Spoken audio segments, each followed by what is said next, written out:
Dinamani talkies நேயர்களுக்கு வணக்கம். இயக்குனர் ஏஆர் ஜீவா இயக்கத்தில் நடிகை அனுபமா பரமேஸ்வரன் நடிப்பில் உருவான லாக்டவுன் திரைப்படம் வந்து இன்னைக்கு திரையரங்கில் வெளியாக இருக்கு. படம் எப்படி இருக்கு வாங்க பார்க்கலாம்.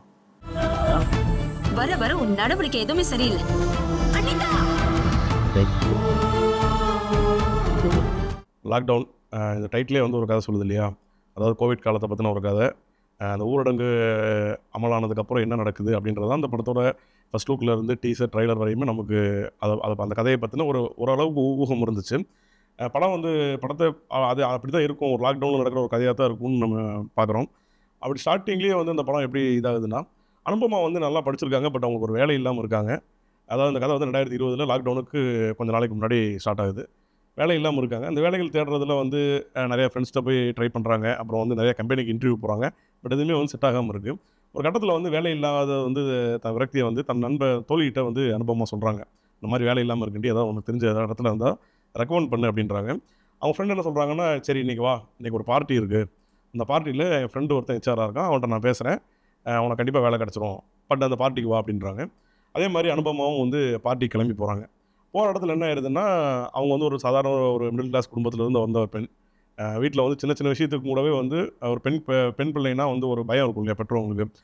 அப்படி வளர்க்கப்பட்ட ஒரு பெண்ணாக இருப்பாங்க. பட் அப்படி இருக்கும்போது இந்த பார்ட்டியை பார்க்கும்போது அவங்களுக்கு எப்படி இருக்கும்னா, சரி கொஞ்சம் நம்ம வந்து இதை என்ஜாய் பண்ணால் தான் என்ன அப்படின்ற மாதிரியான ஒரு தாட் இருக்கும். பட் அது பெருசாக அவங்களுக்கு இருக்காது. அந்த நேரத்தில் பார்த்து அனுபமாவோட ஃப்ரெண்டுகிட்ட வந்து அனுபமா சொல்லுவாங்க, இந்த மாதிரி பார்ட்டிக்கு வந்திருக்கேன்டி அப்படின்னு. உடனே வந்து அந்த ஃப்ரெண்டு சொல்லுவாங்க, சரி அவங்க அம்மாட்ட நான் பேசிக்கிறேன், நீ என் வீட்டில் தான் இருக்கேன்னு நான் பேசிக்கிறேன், நீ வந்து கொஞ்சம் என்ஜாய் பண்ணிட்டு வா, நமக்குள்ள எங்கே இதெல்லாம் கிடைக்க போகுது வாய்ப்பு, நீ சந்தோஷமாக இருந்துட்டு வாடி அப்படின்றாங்க. அந்த நேரத்தில் என்ன ஆகுதுன்னா, அனுபமா வந்து ஒரு வலுக்கட்டாயத்தின் பேரில் வந்து மதுபானத்தை வந்து அவங்க குடிக்கிற மாதிரி ஆயிடுது. இந்த மது எடுத்துக்கிட்டதும் என்ன ஆயிடுதுன்னா, அவங்களுக்கு கொஞ்சம் ரொம்ப ஓவர் ஹைப் ஆகி அங்கேயே ஒரு ரூமில் வந்து அவங்கள படுக்க வச்சிடுறாங்க. அப்புறம் காலையில் எழுந்திரிச்சு கிளம்பி நார்மலாக வந்து அனுபமா வீட்டுக்கு வந்துடுறாங்க. வீட்டுக்கு வந்ததுக்கப்புறம் ஒரு 2 மாதமும் வேலை இல்லாமல் இருக்காங்க, ட்ரை பண்ணிகிட்டு இருக்காங்க. அப்புறம் அந்த மாதம் கிடக்கும் ஒரு 2.5 மாதம் கழிச்சு திடீர்னு ஒரு நாள் வந்து அனுபமாவுக்கு வந்து என்ன ஆகுதுன்னா, ஒரு ஹெல்த் பிரச்சனை வருது. அவங்க ஹாஸ்பிட்டலில் போய் பார்க்கும்போது தான் தெரியுது, அவங்க வந்து கர்ப்பமாக இருக்கிற ஒரு விஷயம். உடனே வந்து பயங்கர அவங்களுக்கே ஷாக் ஆகுது. நம்ம யாருக்கூடயும் அவங்க ரிலேஷன்ஷிப்ல இருந்திருக்க மாட்டாங்க. விட்டா வந்து இந்த மாதிரியான விஷயங்கள் எதுவும் நடந்திருக்காது. கல்யாணம் ஆகாதவங்க கூட. பட் எப்படி வந்து நம்ம கர்ப்பமானோம் அப்படின்றது வந்து பெரிய குழப்பம் இருக்கும். அப்போ யோசிச்சு பார்த்தா தான் தெரியும், அந்த பார்ட்டிக்கு போனது, அங்கே வந்து போதையில வந்து நிலை தடுமாறி அவங்க வந்து இருந்தது. இதெல்லாமே வந்து ஞாபகத்துக்கு வரும்போது, சரி இதுக்கு யார் காரணம் அப்படின்ற ஒரு கேள்வி வந்து எழுது. இந்த ஃபர்ஸ்ட் ஹாஃப் முடியும்போது எப்படி இருக்குன்னா, இந்த கர்ப்பமெல்லாம் தெரிஞ்சிருது. இதுக்கு யார் காரணம்ன்றதெல்லாம் எதுவுமே வந்து சரி இத பத்தின தான் அந்த கதை போப்போது. அனுபமா வந்து இப்ப யார் வந்து இந்த அவங்களோட கர்ப்பத்துக்கு காரணம் யாருன்னு தேட போறாங்க அப்படின்னு நெனச்சோம்னா, இயக்குனர் வந்து அத ஸ்கிப் பண்ணிட்டு, வேற ஒரு விஷயத்த வந்து ஸ்டார்ட் பண்றாரு. இந்த ஒரு சாதாரண ஃபேமிலி, இந்த விஷயம் தெரிஞ்சதுன்னா தன்னோட அப்பா, அம்மா வந்து என்ன நிலைமைக்கு ஆளாவாங்க, அவங்க சொசைட்டில வந்து நம்மள எப்படி பார்ப்பாங்க, அது அந்த மாரி விஷயங்கள்லாம் அனுபமாவுக்குள்ள போகும்போது என்ன ஆகும்னா, இத வந்து நம்ம வந்து இந்த கர்ப்பத்த வந்து நம்ம வந்து அபார்ஷன் பண்ணிடலாம் அப்படின்ற மாரி அவங்களுக்கு தோண ஆரம்பிக்கும். அனுபமா அனுபமா இந்த பாலியல் வன்கொடுமை செய்தது யாரு? இந்த கர்ப்பத்த வந்து அவங்க வந்து அபார்ஷன் பண்ணாங்களா? இல்லையா? அப்படின்ற இந்த கேள்விகளுக்கு நடுவுல திடீர்னு லாக்டவுன் விழுந்துருது. லாக்டவுன் ஆனதுக்கப்புறம் என்னென்ன நடக்குது அப்படின்றது தான் இந்த படத்தோட கதை.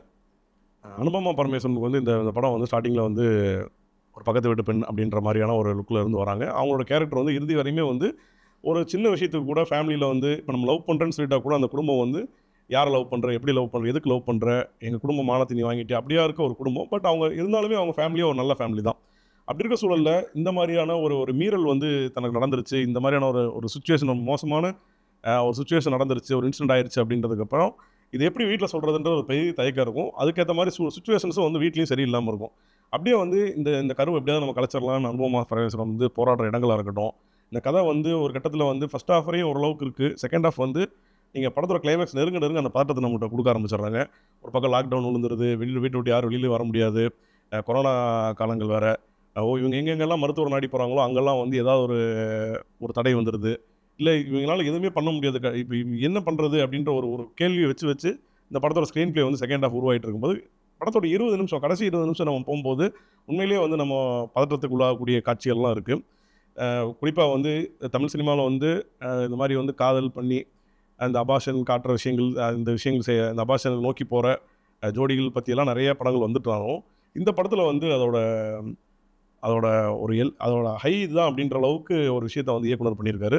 அந்த அந்த மொமெண்ட் குறிப்பா வந்து அந்த கிளைமாக்ஸ் அடையும்போது, சரி நம்ம பண்ண ஒரு சின்ன விஷயம் வந்து ஒரு சின்ன தவறு வந்து சிச்சுவேஷனுங்களால எவ்வளோ மோசமாயிருச்சு. அது நம்மள வந்து நம்ம நம்ம பண்ணாத தப்புக்கு நம்ம எவ்வளோ அனுபவிக்கிறோன்றது வந்து அது காட்சிப்படுத்தியிருக்கு.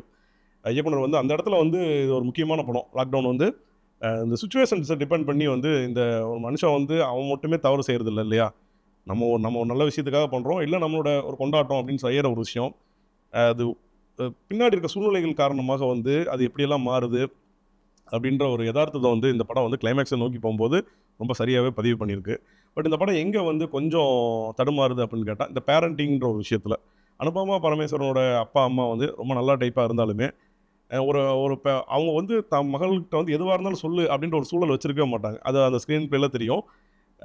சேம் டைம் வந்து லிவிங்ஸ்டனோட கதாபாத்திரம் இந்த படத்தில் இருக்குது. லிவிங்ஸ்டனுமே வந்து ஒரு முக்கியமான கதாபாத்திரம். அவர் என்ன பண்ணுறாருன்னா, அவரோட பெண் வந்து காதல் திருமணம் பண்ணிட்டு போயிடுறாங்க. உடனே லிவிங்ஸ்டன் குடும்பம் வந்து தற்கொலை பண்ணிக்குது. இந்த மாதிரியான சிச்சுவேஷன்ஸ் எல்லாம் இந்த படத்தில் காட்டும்போது இந்த எப்படி எண்ட் ஆஃப் தி டே இந்த எண்ட் ஆஃப் தி டே என்ன ஆகுதுன்னா, அதாவது அப்பா அம்மா ரொம்ப நல்லவங்க, குழந்தைங்க தான் அவங்களோட சரியாக இருந்துக்கணும் அப்படின்ற மாதிரியான ஒரு கருத்தை முன்வைக்குது. அது வந்து கொஞ்சம் கொஞ்சம் சரியில்லாத மாதிரி இருக்குது. ஏன்னா என்னதான் அப்பா அம்மா வந்து பெற்றவங்க வந்து ரொம்ப நல்லவங்களாகவே இருந்தாலும் சில நேரங்களில் வந்து ஒரு விஷயம் ஒரு தவறு நடந்துருச்சு, இல்லை வந்து ஏதாவது ஒரு மோசமான இன்சிடென்ட் நடந்துருச்சுன்னா சொல்லக்கூடிய சூழலையாச்சும் தன் பிள்ளைகிட்ட அவங்க வச்சுருக்கணும். இந்த படம் வந்து அந்த விஷயத்த வந்து கொஞ்சம் ரைட்டிங்கில் வந்து கொஞ்சம் தவறு விட்டுட்டாங்க. மற்றபடி வந்து இந்த கதாபாத்திரங்கள் எழுதின விதங்களாக இருக்கட்டும், முக்கியமாக அந்த அனுபவமோட கேரக்டர் வந்து ஸ்டார்டிங்கில் வந்து ஒரு சாதாரண ஒரு பெண் வேலை தேடிட்டு இருக்க பெண்ணாகவும், 2ஆம் பாதிக்கு மேலே ஒரு கர்ப்பத்தை கலைக்க போராடுற ஒரு பெண்ணாகவும், இந்த சொசைட்டி வந்து ஒரு பெண் வந்து எதிர்கொள்கிறது இருக்கு இல்லையா, ஒரு ஆண்களை வந்து எதிர்கொள்கிறதா இருக்கட்டும், ஒரு தான் வந்து இப்போ வேறு வழியே இல்லை, தன்னுடைய கருவை வந்து கலைச்சே ஆகணும், இல்லைன்னா நான் வீட்டில் வந்து ரொம்ப அவமானப்படணும், அசிங்கப்படணுன்ற போது ஆண்களிடம் வந்து அவங்க எப்படிலாம் நடந்துக்க வேண்டியதாக இருக்குது. முக்கியமாக அந்த ஆண்கள் வந்து எப்படிலாம் அனுபவமாக ட்ரீட் பண்ணுறாங்கன்ற ஒரு விஷயத்தை வந்து ரொம்ப மோத்தல் அறிகிற மாதிரி ஒரு உண்மையை வந்து இயக்குனர் பேசியிருக்கார். முக்கியமாக அந்த கடைசியில் இருக்க கிளைமேக்ஸ் அதை பார்க்கும்போது நமக்கே வந்து ஒரு மாதிரி இது ரொம்ப இதாக ரியாலிட்டி. அதாவது இந்த ரியாலிட்டியை வந்து சில விதிவிலக்குகள் இருக்கலாம், பட் ரியாலிட்டியாக இதெல்லாம் நடக்க வாய்ப்பு இருக்குன்னு ஒன்று இருக்கு இல்லையா, அந்த இடத்த வந்து இயக்குனர் வந்து டச் பண்ணியிருக்காரு. அனுபவமே ரொம்ப போல்டான ஒரு கேரக்டர் தான்.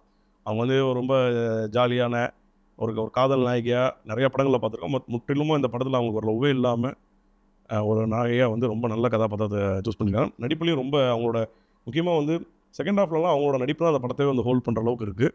இன்னொரு நல்ல கதாபாத்திரம் வந்து அனுபமாவுக்கு ஃப்ரெண்டாக வர ஸ்வப்னா அப்படின்ற ஒரு கதாபாத்திரம்.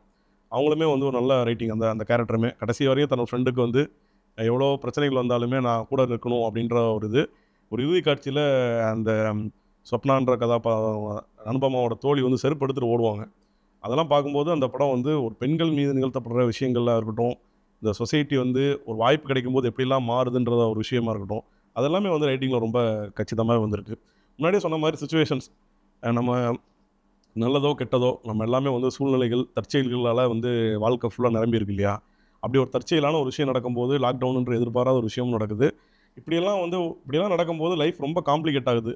அந்த காம்ப்ளிகேட்டான சூழலை வந்து இயக்குனர் வந்து காட்சிப்படுத்த விரும்பியிருக்காரு. இறுதியில் வந்து பெற்றவங்களை பற்றியான ஒரு கருத்து இருந்தாலுமே கொஞ்சம் வந்து இன்னுமே வந்து அவங்க சைடில் இருக்க சில குறைகளையும் அந்த படம் எழுதி காட்டியிருந்தால் இன்னுமே ரொம்ப நல்ல படமாக வந்திருக்கும் தான் சொல்ல வேண்டியதாக இருக்குது. படத்தில் வந்து ரொம்ப 2-3 வருஷமாக அந்த படம் ரிலீஸுக்கு ரொம்ப டிலே வந்து கடைசியில் இன்றைக்கி படம் ரிலீஸ் ஆகிருக்கு. இருந்தாலுமே வந்து இந்த படத்தை பார்க்கும்போது நம்ம கோவிட் காலகட்டத்தில் இருந்த அந்த பதற்றம் வந்து இந்த படத்தில் கிட்டத்தட்ட கொண்டு வந்துட்டாங்க. அன்றைக்கி இருந்த சூழலில் வந்து எப்படி நம்மளால் வெளியில் வர முடியாமல் ஒரு பிரச்சனை நடந்துச்சுன்னா அது நமக்கு என்னென்ன அந்த அந்த அந்த அந்த ப்ரெஷர் இருக்கும் இல்லையா, அந்த ப்ரெஷர் வந்து செகண்ட் ஹாஃபில் இந்த நல்லாவே உட்காந்துருக்கு. முன்னாடியே சொன்ன மாதிரி சில விஷயங்கள் சில கேள்விகள் இருக்குது. அந்த கேள்விகள் எல்லாமே இயக்குனர் கொஞ்சம் யார்ட்டையாவது வந்து டிஸ்கஷன் பண்ணி இதை கொஞ்சம் சரி பண்ணியிருந்தாருன்னா இது ரொம்ப வந்து விமர்சன ரீதியாகவே ரொம்ப ஒரு நல்ல படமாகவும் ஒரு நல்ல அட்டம்ப்டாகவே வந்து இந்த படம் வந்திருக்கும். அந்த குறைகள் இருக்கங்காட்டி இது என்னென்னா ஒரு ஆவரேஜான படம். பட் இந்த படத்தோட கடைசி 20 நிமிஷம் வந்து அது ஒரு ரியாலிட்டி. அந்த அந்த ரியாலிட்டியை நம்ம பார்க்கும்போது தான் தெரியுது அது ரியாலிட்டியாகவும் இருக்குது, ஒரு சொசைட்டியோட ஒரு முகமாகவும் இருக்கும். அதனால் ஒரு ஏமாற்றம் இல்லாத படமாக தான் லாக்டவுன் திரைக்கு வந்திருக்கு. இந்த வீடியோ பிடிச்சதுன்னா தினமணி சேனல் லைக் பண்ணுங்கள், ஷேர் பண்ணுங்கள், சப்ஸ்கிரைப் பண்ணுங்கள்.